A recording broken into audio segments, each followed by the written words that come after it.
ब्राह्मण और सांप की कहानी। यदि आप मेरे चैनल में नए हो तो मेरे चैनल को सब्सक्राइब करें, शेयर करें और लाइक करें। धन्यवाद। एक बार की बात है, किसी नगर में हरिदत्त नाम का ब्राह्मण रहता था।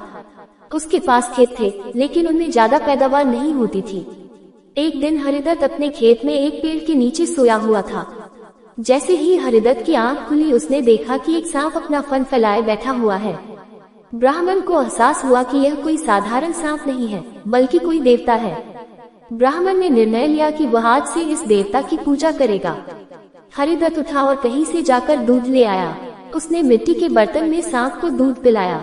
दूध पिलाते समय हरिदत्त ने सांप से क्षमा मांगते हुए कहा कि हे देव, मैं आज तक आपको साधारण सांप समझता रहा, मुझे माफ कर दीजिए।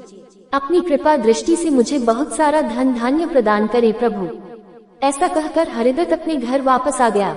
अगले दिन जब वह अपने खेत पहुंचा, तो उसने देखा कि जिस बर्तन में उसने कल सांप को दूध पिलाया था, उसमें एक सोने का सिक्का पड़ा हुआ है। हरिदत्त ने वो सिक्का उठा लिया।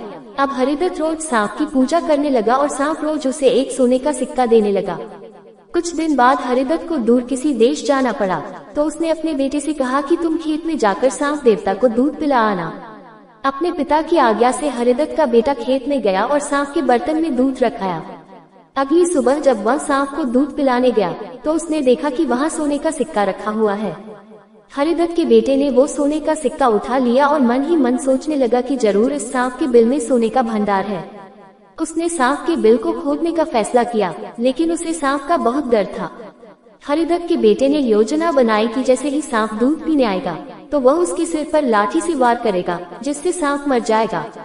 सांप के मरने के बाद मैं तसल्ली से बिल खोदूंगा और उसमें से सोना निकालकर अमीर आदमी बन जाऊंगा।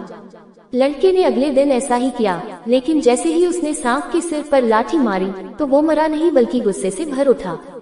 सांप ने क्रोध में लड़के के पैर में अपने विष भरे दांतों से काटा और लड़के की उसी समय मौत हो गई।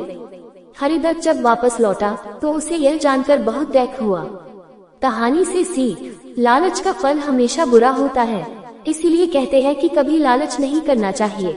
हमारे पास जो भी, हमें उसी से संतोष करना चाहिए और हमेशा परिश्रम करते रहना चाहिए। पूरी कहानी सुनने के लिए धन्यवाद।